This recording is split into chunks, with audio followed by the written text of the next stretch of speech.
welcome to everyone to this book launch, the Palgrave Handbook of Comparative Economics, hosted by the Center for Political Economy and Institutional Studies of Birkbeck University.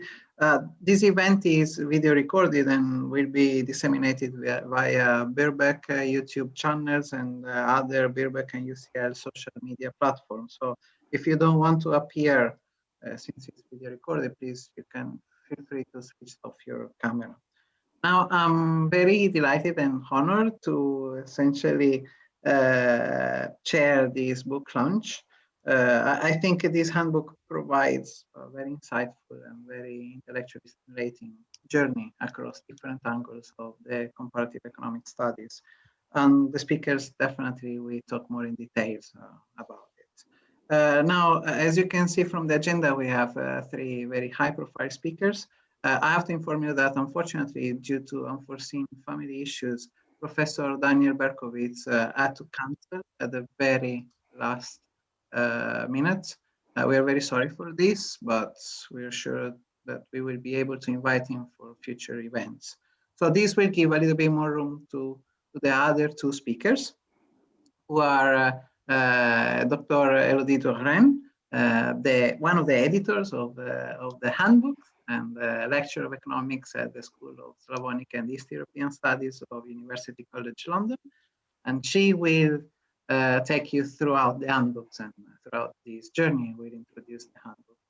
And then Professor Ron Smith, Professor of Applied Economics at the Department of Economics, Mathematics and Statistics of Birkbeck University of London, who is another contributor of the handbook and also one of the director of the Centers for Political Economy and Institutional Studies. And Ron, we talk about the challenge of identification and the value of descriptive evidence.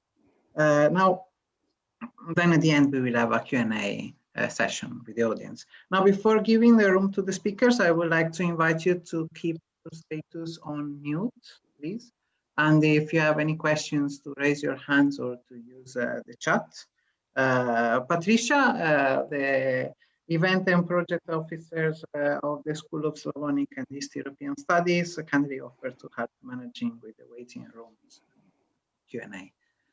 Now, I'm very happy to give the room to Elodie for our first speaker. So please, Elodie, the audience is yours. Thank you. Well, first, thank you very much, Luca, for organizing this and for giving us this opportunity of discussing the handbook. So just give me a second to share my slides. And so it's a privilege to be presenting the handbook today. So as you said, it's a book that I co-edited with Ole Avrilishin. And it took us 3 years to get to the point where the book was published and released. And it came out as a book in March this year, and as an ebook in February. And basically, our plan was to give a full picture of what comparative economics is today. And to do that, we invited 42 scholars in total to contribute different chapters presenting different perspectives on what comparative economics is. So essentially, we send them a description of what our understanding of comparative economics was, and we had them to contribute chapters that fitted in that broad definition. And so, it's through the patchwork of all those contributions that we are, aiming to define comparative economics today. So in the end, we have 36 chapters, which are quite varied, but give an accurate picture and a broad picture of what comparative economics is. And I'm quite proud to say that the book has already been downloaded 5,000 times, which is quite a good number for such a specialized publication. So just to give a little bit of context, one of the things that we really wanted to emphasize was that comparative economics is sometimes misconstrued. So we wanted to start by really clarifying that comparative economics might not be what some people think it is. So historically, comparative economics comes from comparative economic systems, which so I'm going to say which was a field of study, but still is, it still exists, but which focus mostly on comparing socialism and capitalism. But in the public discourse, it's often presented in a very caricatural way, with, socialism, which is central planning and autocratic state on one hand, and capitalism, which is democratic and market on the other. And you have this very black and white picture, contrasting picture. And comparative economics is sometimes seen as comparing only that. But it's not quite right. It's a lot more nuanced than this. And actually one of the biggest things that comparative economic system did was to actually recognize the importance of institutions, because a system is defined as a bundle of institutions.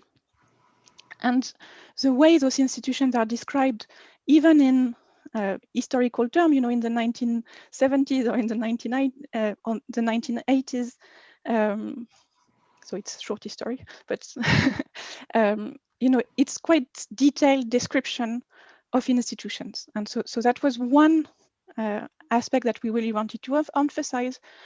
And at the same time, it means that the historical perspective, the social context, are very explicitly recognized in comparative economics, because it was the case in comparative economic systems. And the other thing that we wanted to emphasize is also that it's not just economics. So some people can say, well, everything that economists do is comparative to some degree. So if you think about a labor economist, they're looking at labor outcome within a population. So essentially between individuals, they're comparing individuals. And you can adapt the same logic to any questions in economics.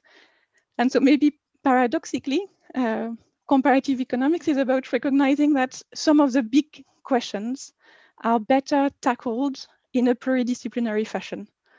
So it's not just economics. Systems are complex.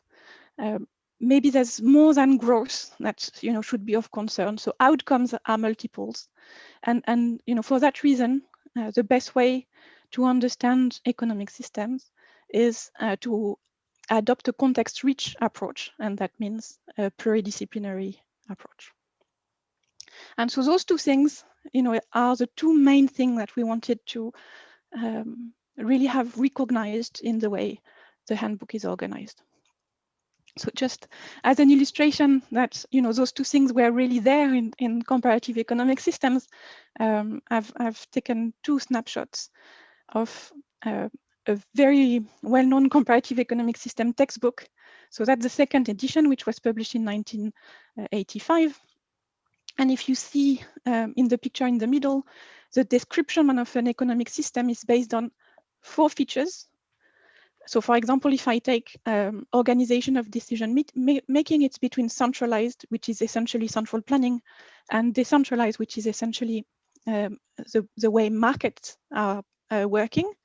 But you're told that you can have a mixture between the two. So it's a range of options in that dimension. And then you have 4 dimensions. So provision of information and coordination, property rights, incentive system. In the 3rd edition, which I did not have at home, so I wasn't able to do a snapshot of the 3rd edition, they added a 5th dimension, which is political systems, how leaders are chosen, because the interplay between economics and politics is very important in the understanding of systems. And so really we're talking about institutions.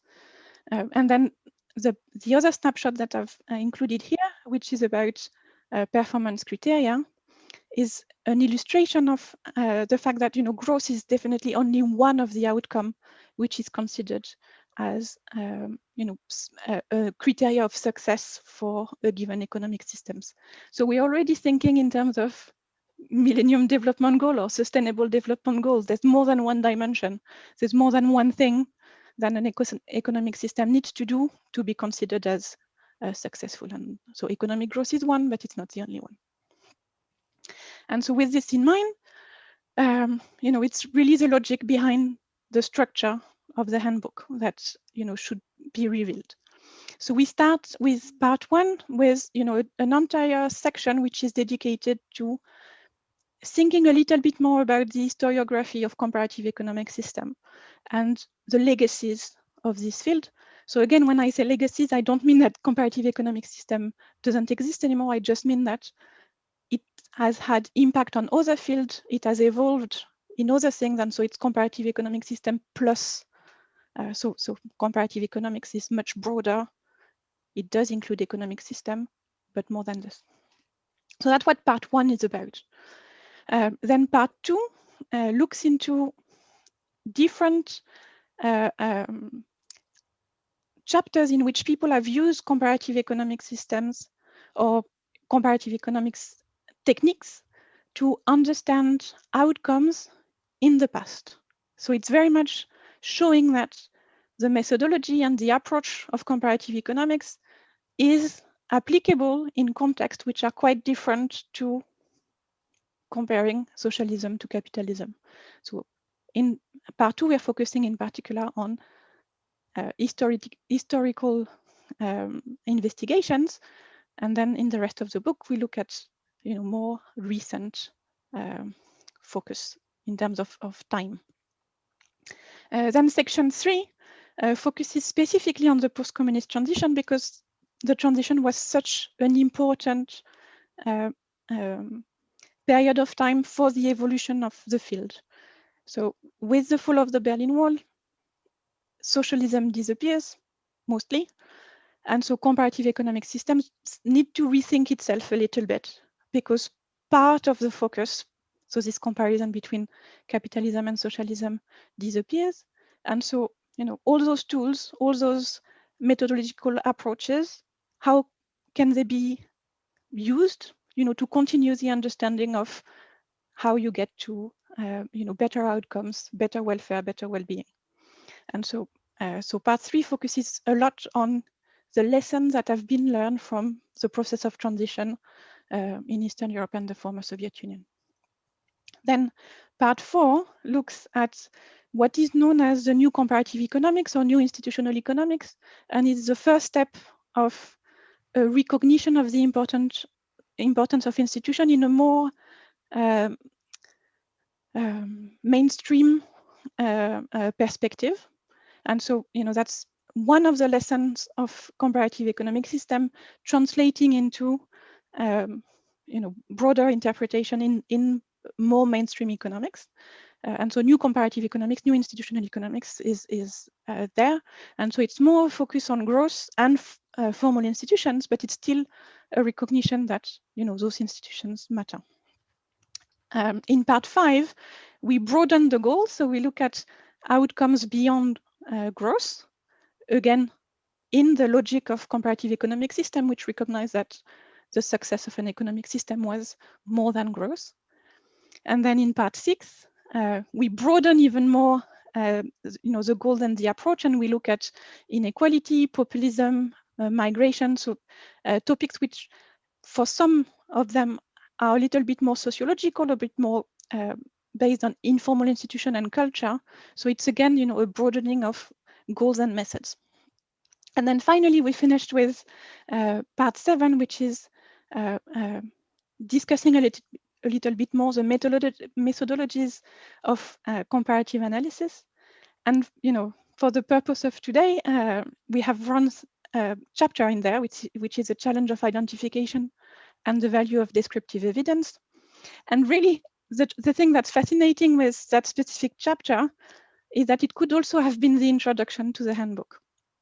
Because what Ron does is really provide, from a methodological perspective, a strong argument for pluridisciplinarity and for looking at different outcomes with, whatever the best method is for that given question. And I think that's one of the key things behind comparative economics and behind the recognition that we need contribution from different disciplines to understand how to improve welfare and well-being.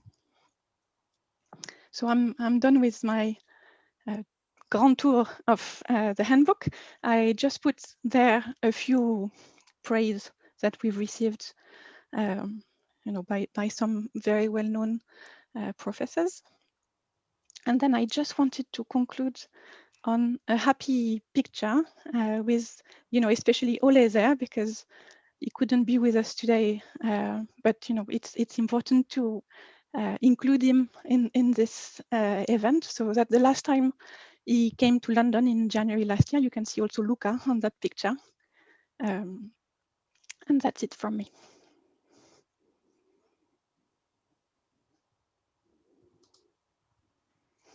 Luca, you're muted. Thank you very much. Sorry, I was just shocked by my imagining that picture. It was probably a bit younger because it was at least the pre-COVID era, so it was probably 2 years ago. So yes, thanks a lot for this talk, and we can just pass the room to Ron, and we can have the Q&A later on. Ron, the audience is all yours. Great. Thank you, Luca and Elodie. I'm not sure what it was I said that prompted Elodie to invite me to write the chapter for this handbook, but I'm very glad she did. I learned a lot, particularly about recent perspectives on comparative economics. I had thought I'd been doing comparative economics for a long time, but I clearly missed some methodological undercurrents in terms of doing it. So the comparative method itself, asking what accounts for similarities and differences, how they arose, is just inherently a very powerful tool. It's used in lots of disciplines, evolutionary biology to linguistics. And I think it's particularly useful in economics to counterbalance the belief that there really is just one economic theory, one set of laws of economics, which, like the laws of physics, apply everywhere. And in the same way that a child with a hammer thinks everything looks like a nail, an economist with a DSGE model thinks everything looks like an intertemporal optimization problem.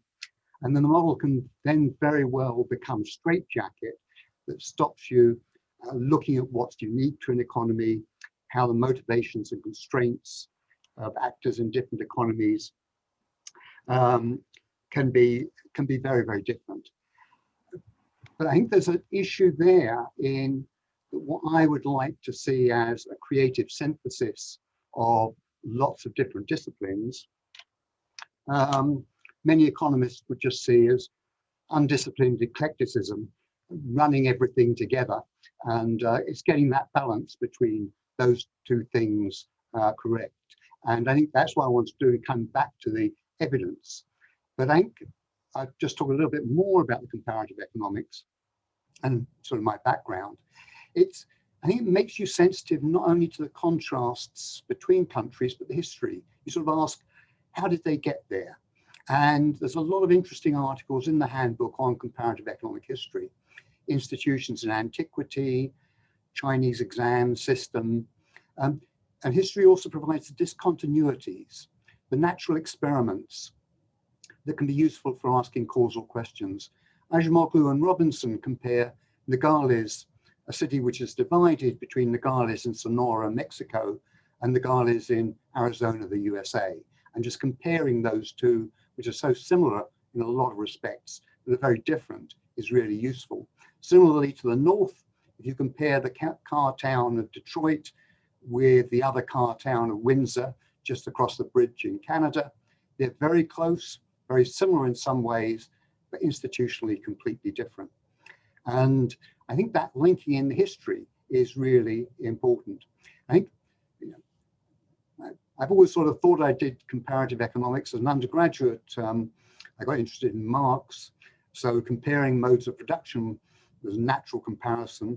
And some of the current debates about transition economies sound very like the old debates we used to have about why the transition from feudalism to capitalism was so slow in certain areas of the world. And as a graduate student, I was lucky to spend a year visiting MIT. So I actually had a course on comparative economic systems from FC Doma. And so I had that sort of experience. And later in the 1970s, when I was at Birkbeck some of my colleagues worked on centrally planned economy, particularly Richard Portis, and I did panel data econometrics, which I always regarded as comparative. So we had this project on quantitative comparative macroeconomics, which combined central planning with panel data. And I think it really was comparative because I got one of the papers published in the Journal of Comparative Economics on military expenditure and investment. And I think one of the great strengths of the comparative approach is if you are comparing economies, you cannot just compare their economy.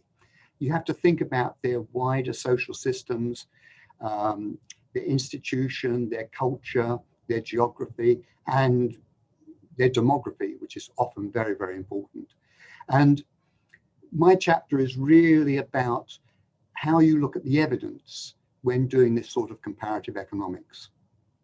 I think academics are prone to sort of methodological dogmatism. There's one true route to truth, and that's the route which I happen to be following. I tend to argue for methodological pluralism. You need to do lots of different things to get the whole answer. You cannot privilege a particular approach.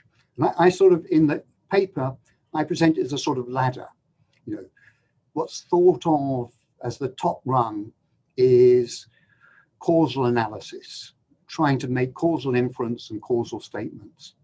But even if you regard that as the top rung of the ladder, you can't get to the top rung unless you've got all the other rungs below. So it's looking at what those other rungs below involve. An example I use is what's the relationship between democracy and growth? And there's been big arguments about the causal issues which are there, but you really have to start at the bottom with some definitions and some data. How do you measure democracy, growth? There's issues with that as well. And somebody needs to collect that basic data. And this is often disparaged, but new data sources often transform empirical and theoretical work. The Penn World Tables transformed growth, empirics, and theory. Uppsala conflict data just changed the way you analyze wars. Big surveys like the World Values Survey plays a big role. And increasingly, there's new sources of data like satellite data, Google data, and much of this comes from, motivated by commercial rather than academic interests.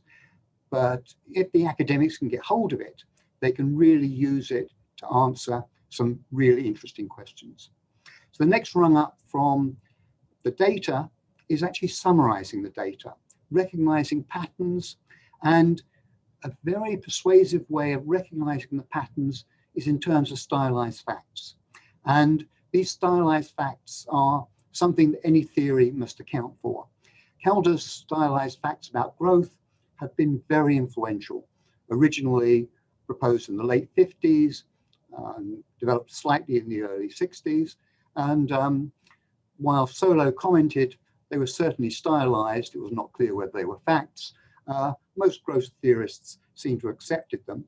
And while this is partly descriptive, it's theoretically informed, saying we're describing these features that we want to account for, and we're abstracting from a lot of stuff, but the abstraction from the detail and saying what are the crucial facts is absolutely central. And in comparing different systems, you're thinking, what is it that's important? Is it the nature of the incentives, the nature of political structures, tacit things, which everybody takes for granted and very hard to track down.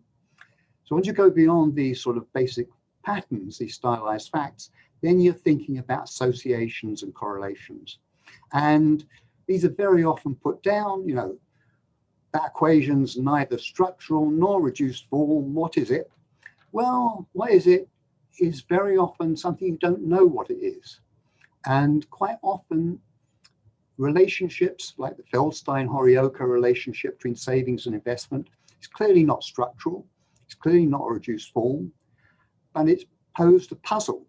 And that puzzle originally published in 1980, and 40 years later, people are still working out what does that association mean? How do you interpret that sort of association? So those fairly simple relationships there are again informing what the theory has to think about. And then there's the causal stories. And there you need to identify some sort of structural mechanism that allow you, we think of it very often as measuring the effect of some treatment. Democracy is like a treatment, the outcome is growth. Randomized controlled trials are one way of doing it, but they don't help with questions like what's the effect of democracy on growth, or what was the effect of the unification of Hong Kong with China, or the unification of East and West Germany. Sometimes there's natural randomizations, and history can do that. There's borders, colonial borders, randomly went through different societies, and then this allows you to ask, comparing what matters most, states or institutions, where societies with the same institutions are divided into separate states in terms of that sort of structure. An example I'd like of natural randomization is a paper on the effect of assassinating leaders. Assassinations don't always work. It was pure luck that Reagan survived when he was shot. It was unlucky that Kennedy didn't survive when he was shot. So you can have a natural control group of leaders who were assassinated but survived, with leaders who were assassinated but didn't survive. Now, if you look in the econometrics books, there's a whole load of technical elements involved in identification strategies, details of instrumental variables, regression discontinuity design, which borders can often do, propensity scores. I would emphasize that, like most of economics, telling a causal story involves telling a story. You have to provide a persuasive narrative to make your readers believe in an untestable assumption. So for instance, when you choose an instrument, a just identifying instrument, you can't test. You have to tell a story that it's relevant, that it influences the system, and it's valid, that it doesn't influence the endogenous variable. And that, again, people like books like Angrist and Pishka make it clear that they're telling stories in terms of that.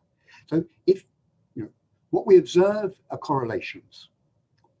You can make causal stories, but to base causal claims, you've got to make assumptions. There's no alternative to that. But those assumptions should be transparent so others can judge how plausible they are, how sensitive your conclusions are, and that narrative can very often get lost in the technicalities or the justification, I am using this instrument just because so-and-so in a previous article did it and got away with it. And I think that the central to any causal story is a counterfactual. If we want to measure the treatment on a unit or an individual or a country, we want to know what would have happened to that country, both with and without that treatment. We can only observe one outcome. We can only observe Hong Kong being unified with China. We can't observe what would have happened if Hong Kong hadn't unified with China. But here's where the comparative method can help, because we can try and establish a control group. And currently there's an area called synthetic control, which actually dates back to studies on the past terrorism in 2003, which is used in a range of these areas to say, let's try and create a synthetic Hong Kong or synthetic Basque country using the classic elements of comparative economics in order to provide that sort of control. Now, my chapter emphasized the quantitative methods. I'm a quantitative person, but it's crucial to supplement those quantitative methods with the more qualitative analysis using case studies, field work, archival research. one needs to be able to triangulate the conclusion in order to tell the story, to have that narrative, show that the narrative history, other qualitative evidence, the theory, as well as the statistical analysis all point in the same direction. And if you can do that, which is quite difficult, then the conclusions are more likely to be persuasive. And I think that this applies just as much to econometricians who need to use non-quantitative arguments to justify their assumptions, as it does to comparative economists who are weaving together quantitative material with the more qualitative narrative material. So I think the comparative method, it really requires you to recognize that countries differ, look at how they differ, why they differ. And I think that's a really powerful tool. And I think the handbook shows the power of that tool. And thank you very much. Thank you very much, Ron. Thanks a lot. Let's give the room then to a Q&A session. So if anyone has questions, please go ahead. So there was a question in the chat while Ron was yes, talking. there was a question for Georgina. It would be nice to share with the rest of the audience in case. Georgina, would you like just to record the question, please? Yeah, it's something that Ron said, because basically he was describing the method to compare economies, which I thought is, well, not really the same as comparative economics. So yeah, I was, afterwards you kind of gave the explanation to the question when you spoke about abstractions and so on, and systemic equivalence in a way. So, but anyway, I wonder if you would like to expand on that point. Well, I think has already started giving an answer. But I think one of the things that I'm always reminded of in academic discussions is the bit in Monty Python's Life of Brian, when all the splinter groups get going of the, so the separating off the Popular Front for the Liberation of Judea from the things. And so I think academics are almost as prone as Trotskyists to split into separate groups like that. And I've just been realizing that economic historians are now to be seen as different from historical economists. So I tend to be kind of open to all of these sorts of issues. And so I can see there are times when there is a methodology of comparative economics which has its roots in comparative economic systems, but I see it as often linked to just comparing economies in terms of things. Thank you so much. There is another question, actually, is from Andy Ross. Andy, do you mind to unmute yourself and ask questions openly, please?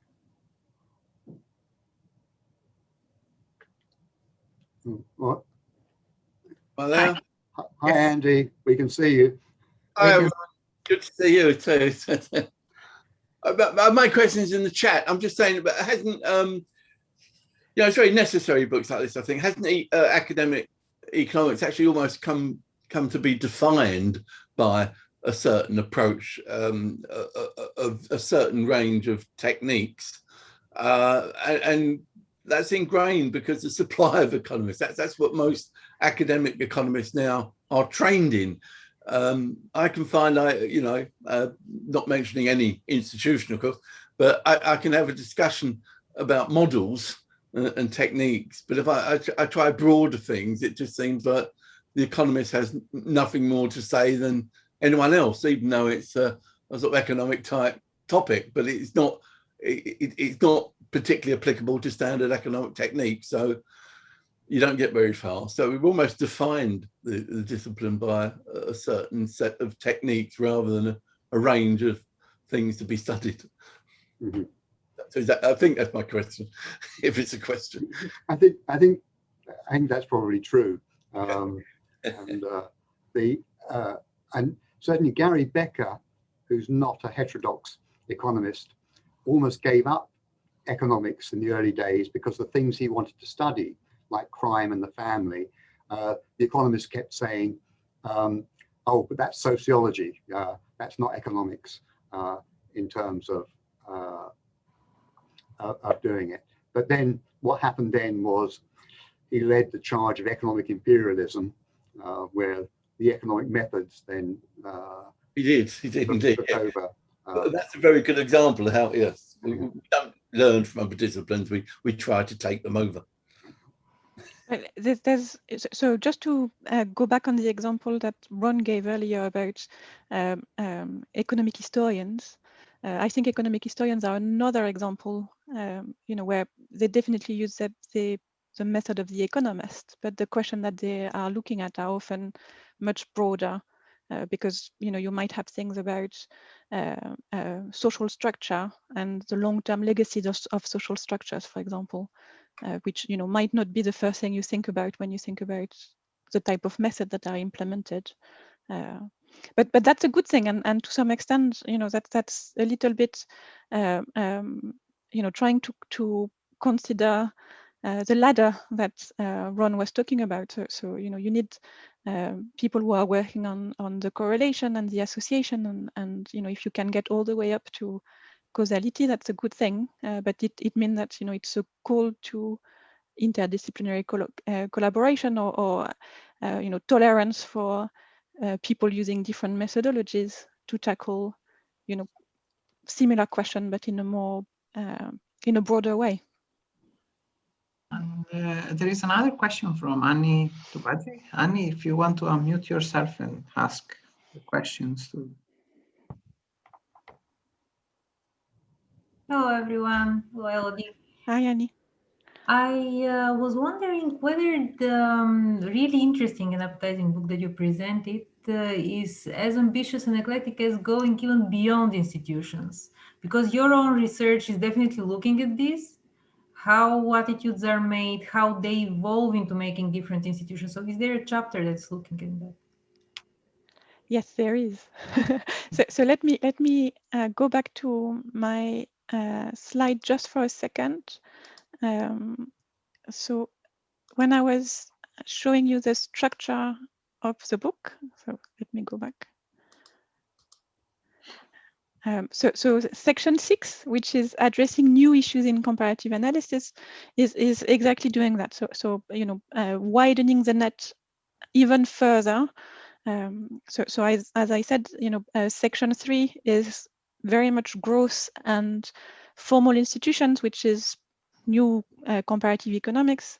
Then section 5, so section 4, sorry. Then section 5 is broadening the goals of development, and then section 6 is broadening the net even further.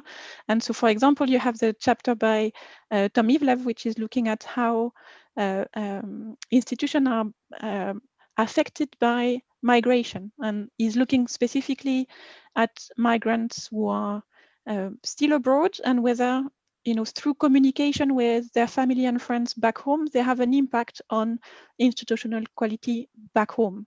So it's something which is quite sociological, because it's not about something that you bring back, like social capital or human capital when you travel back to your home country, but it's really about those networks that you have and those communication that you have with people back home, which can have an impact back home on institutional quality. So something in those lines.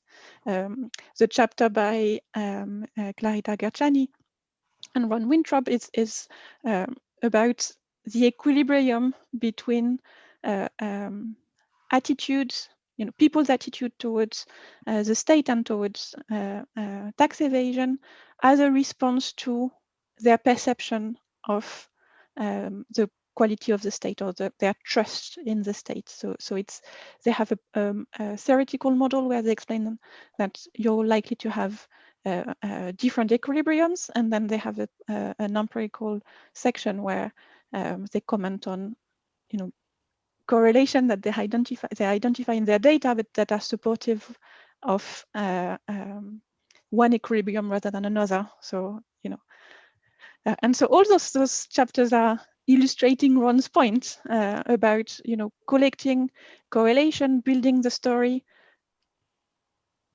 so that you can get something which is as close as possible to evidencing causation, but there's already a lot of value in accumulating those correlation stories. And actually the chapter by Tom Ivlev does that very well, because he reviews the literature and clearly highlight, which part of the literature review is presenting correlation and which part of the literature review is presenting things that are closer to, more credibly causal evidence. And one of the key points he makes is that actually, the stylus facts were known for a very long time. And even though the causation wasn't established, because we didn't have a random treatment, to say, well, it's definitely causal. The accumulated correlational evidence was so strong that, people thought, yes, there's definitely something to that story. And so, a direct illustration of what Ron was discussing a minute ago. But so it's essentially, the short answer to your question is yes, it's part 6. Yeah, it is fantastic. And also you mentioned that there is something about the polarization in the last part of the book, I think. So polarization, you said? Yeah, I think something like this. So I'm not sure we have something on polarization. There's something on populism. Okay. It is again in the sixth part. Yes. In part 6 again. Mm-hmm. Well, what is it? Sorry, what is it about? So this one is a macro analysis of the characteristic of countries where populism has, where populist parties have won elections. So it's trying to see whether there's patterns in Europe, in the countries that have ended up with populist government. And part of the motivation behind the chapter is to see whether there's important distinction between patterns that have led to populism in Western Europe versus patterns that have led to populism in Eastern Europe. And so it's based on a sort of cluster analysis, to try and therefore, it's not explicitly causal. It's more about establishing correlational facts, but to try and discuss key differences in the rise of populism in East and West Europe. It's very interesting. I think it's also super timely, because now even talking about Gary Becker, then the NBER tried now to establish a new group which is talking about polarization, racial issues, and so on and so forth. But they again remain locked, not only with regards to methodology, they remain locked also a little bit in terms of the application. Also because this is their first meeting, it was mostly about the US, and these problems are present and through the channel of institutions and attitudes, and through attitudes in the institutions, as you have obviously depicted it from A to Z, and with so much broader geographical scope. So I'm really looking forward to see the book itself. Thank you very much. Well, thank you, Wendy. Thank you very much. So any other questions? Hi, coming in as a sort of token mainstream economist, subject to all the limitations that are well known. I maybe I missed something in the contents. I'm struck. I didn't see any reference to colonial, to imperialism, colonialism, and the sort of the question I'm always asked by students, often in lecture 1, is when I talk about global inequality, rich countries versus poor countries, is a very, very common assumption is, are we only rich because the poor countries are poor? Are we rich by stealing from the poor countries? And of course, there is quite a lot of evidence of that, but that there was quite a lot of stealing from poor countries. But again, coming back to Ron's point about causal mechanisms, it's not obvious to me. It's hard to see that there can be a causal mechanism for why they're still poor and why we're rich. But I've never actually seen such a quantification. Did I miss something? Does colonialism come into this topic, or is that another handbook, or is this volume 2? Well, I would say it's probably volume 2, because we try to be, to give a very broad picture, and as I said, the book is a bit of a patchwork response to what comparative economics is, and so there's definitely gaps. There's definitely questions or issues we haven't covered, and I definitely think that that specific question definitely fit in the definition of comparative economics. And we don't have a lot on foreign experience on the own development of given countries, or colonialism, or from both perspectives, from the perspective of the poor countries or the rich countries. We have one chapter in the transition section where Vito Tensi is discussing the impact of the IMF or the World Bank in contributing to designing the transition packages. Neocolonialism. Well, so if you want, and so maybe that's the one thing that comes closer to what you're suggesting. So yes, so volume 2. Okay, volume 2, where we'll cover this.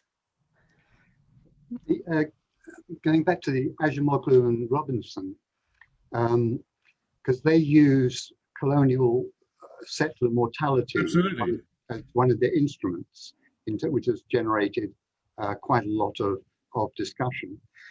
But then thinking on, so even the historians who believe in counterfactuals, the sort of counterfactual that you would have to do to avoid thinking, say, what would have happened to these countries without colonialism? And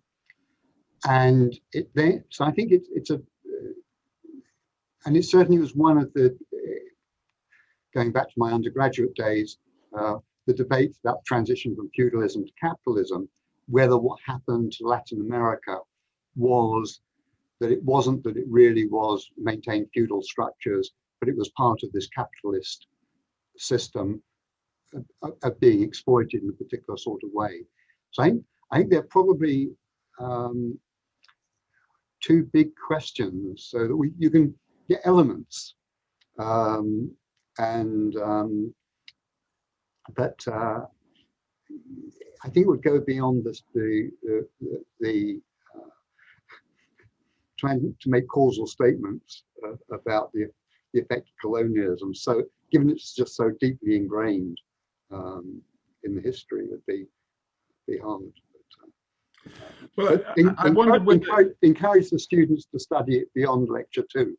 Absolutely. I mean, but I wondered also in a sense whether, sorry, this is me coming in as the outsider, but whether there is too much of a lingering focus on, the old socialism versus capitalism debates, whereas in some senses, so much of what is, I mean, even mainstream economists like Acemoglu are focusing on is power, much more driven by power and exploitation and expropriation, and that's and indeed both in international terms, but also there's the economic history of slavery, which is about power and expropriation. Maybe that doesn't come under comparative economics, but actually, yes, it does. Slave-based economic systems are another comparative system. So also possibly for volume 2.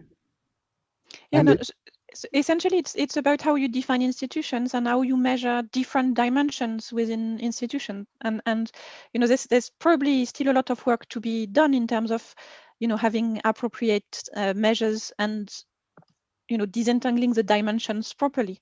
But I think the starting point of comparative economic system is quite valid, of thinking in terms of, property rights, the way the decision making is organized, whether it's centralized or decentralized, the role of the state.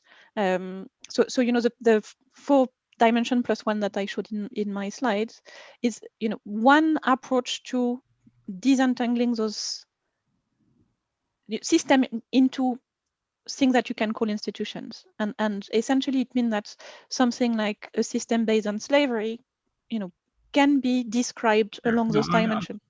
I think actually your categorization was helpful, but I suppose in the sense of the focus of so many of the chapters was on post-communism transition and so forth, whereas in some senses I think your taxonomy actually apply beyond this. Yes. So and the parts which cover approaches in historical economics that are trying to make use of this comparative economics typology or ways of describing system was exactly trying to cover this, but it doesn't cover all the possible examples. So we could have had a chapter on slavery, on colonialism in there. It would have fitted quite well. Volume two. I think there's one interesting thing in that when it listed the incentives, and it had material incentives and moral incentives, which is just a blindness to coercion. Probably the most effective incentive is I'm going to shoot you or I'm going to whip you. But that wasn't allowed as one of the as that powerful incentive in terms of that structure. Well, so if you think about Stalinism, sorry, terror is a form of incentive, which is exactly what you're describing. And so does the power of the British government. I mean, the British government has the ability to put me in prison if I don't pay taxes, and no other economic agent has the ability to kidnap me and put me in a cell if I don't do what it says. But that's only in certain countries. In many other countries, other organisations are much more effective at capturing. Oh, indeed, absolutely, absolutely. But extortion is not just limited to southern Italy and Sicily, whatever. It happens in the UK as well. But for some reason we think it's a good idea. Well, except if you're a migrant and dealing with the Home Office. Sorry, guys. I have to intervene a second, and because there are a couple of questions. One from Rusika, if she wants to ask the question on an open platform. Sorry. Yep. Hello. Sorry. I just have one more member of the audience who just fell asleep. So I know it's quite early, but I was just only wondering if you all already had some experience with using the book chapters as reading materials for your students. So any of the authors or editors? So from me, the answer is yes. I've used it. I've used a few chapters in my second year undergraduate class on transition economics, and I'm designing a course for master students on comparative economics, which is going to use it. So one of the things that we asked specifically to the contributors was to have, maybe a longer lit review section that they would have in a journal article, so as to cover really, a lot of ground in terms of where their paper, their chapter is placed in the literature.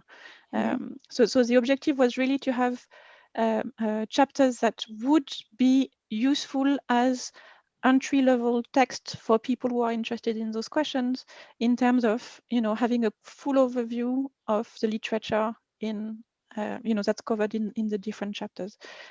So if you're planning to use it for any of your courses, I'd be very happy to have your feedback on it. But definitely yes, so it was one of the objectives that they would be used for teaching or for academics who are entering a new field of literature and might want a good introduction covering a lot of ground. Okay, so thanks a lot. Yeah, I may send you an email just to ask for more details, not to bother other people. And then one more practical question. So 2 more days to use this 20% discount, is it? Yes. Okay. That's right. Yeah. Okay, it was sort of an economist question. So One more hello from the post-socialist country. Bye-bye. Bye. Thank you very much. And I think Andy had follow-up comments, at least from the chat. Sorry, no, I was only pointing out that I've had this discussion where I say, there's a policy that maybe the consensus of economics, is that this is the best policy, but then it doesn't come to power and it's not applied and whatever. And then you sort of say, well, shouldn't this be somehow in a textbook that it's no use advocating a treatment and being right if there's no possibility that it's going to break through and actually be applied in some way. But then I've always had strong reactions. Say, no, it's politics. You must go study politics. But I can't see that this isn't also economics, a possibility in certain situations of a technocratic approach being rejected. Surely that is economics. Well, it is definitely comparative economics, because there is a recognition in the field that political forces are important, and we have a few chapters that were written by political economists. So definitely people who are interested in understanding why the wider population will support one policy option over another. What are the things that lead, for example, people to support redistribution or not, or to support reforms towards economic liberalization or not. So that's definitely something that we wanted to have covered in the book, and there's several chapters where those issues are discussed. Yeah, well, I wish you a lot of success, because I'd like to see some mention of the power and influence and these processes in sort of more standard textbooks. I know the INET core has a little mention, but it's rather superficial. It doesn't really do much, but it does seem to me fairly basic. I think it also depends on circumstances. Is the sort of technocratic ideas which are around, and everybody says, oh, that's okay, but it's not for now.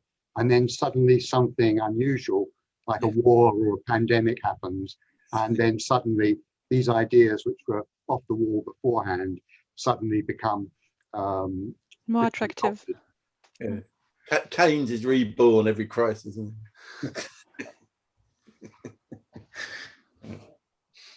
Okay, so I don't know if there is a space for another question. What do you think? I know I should talk to myself because I'm chairing, but actually I'm talking to the because actually if there is space for another question, I would just give I would like to ask a very short question from my side. It's more an opinion. I mean, just recalling what Stephen was saying about the focusing a lot on the post-socialist or the socialist countries and this comparisons between West and East. And it seems that it's quite transparent and clear from the roadmap of the handbook, because it's a very good, strong perspective in comparative economics as far as I know. But it seems also to me, I got the feeling that comparative economics is also interesting lately also on the comparison between West and China. And China is becoming essentially more and more important. So in your opinion, how this would change the perspective of studies comparative economics? So would it focus a little bit more on the comparative institutions? Because it seems to me that when we compare West with East, still within Europe or extensive Europe, we want to try to create this mimic story of, okay, let's try to mimic the Western European institutional aspects, okay? And always clashes with the informal institutional aspect, because of course there are other elements. But with China, probably there is even more the distance between institutional setups from one side and from the other side. I would like to have your opinions. I mean, Elodie or Ron, and both. Elodie. Well, so I think that there's really interesting debates at the moment exactly on that question, and they are aligned with the question of how do you define a system and what are the appropriate typology, and so I know that Randolph in in the audience, and Randolph has a chapter on typologies, you know, is exactly of systems and trying to, you know, put them in neat boxes. And so at the moment, there's some debates around, you know, where do you put China? So especially if you consider that, you know, things are simple and you have socialism on one hand and capitalism on the other, then, you know, you're definitely in trouble with China. And so the more you consider systems as a bundle of institutions, and the more you can disaggregate those dimensions that define systems, the more meaningful it becomes, and the easier it becomes to actually pigeonhole China somewhere, which isn't capitalism and it isn't you know, the central planning. They have so there's labels that have been you know, that I've heard recently.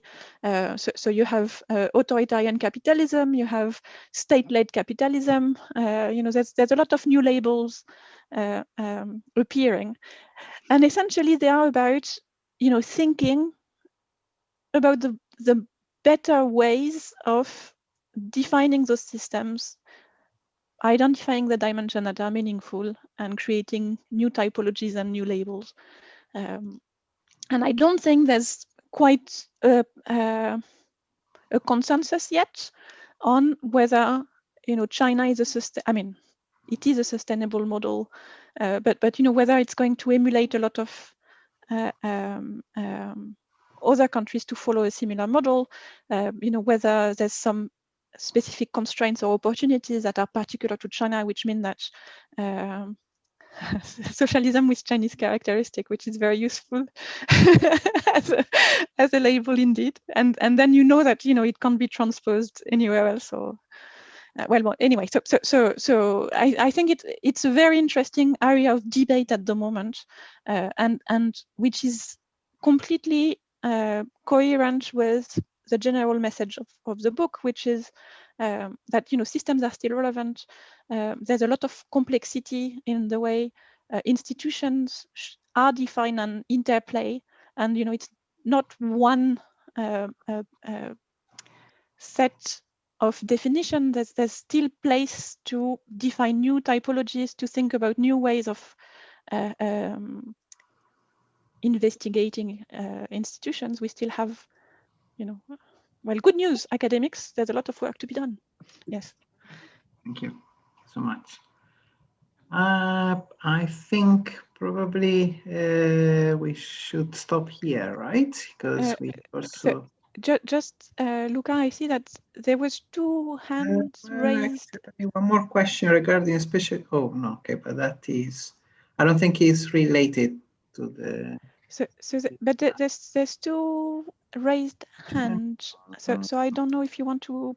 One, okay, thanks. Socialists with Chinese characteristics. Can you see raise hands? Let me see. Oh, yes, sorry. One is Jean Vernel, and the other one is Randolph. So, Nell, where is Nell? Yes. Hi. Sorry if I pronounce your name very badly. Point of view, Nell, it's okay. Sorry.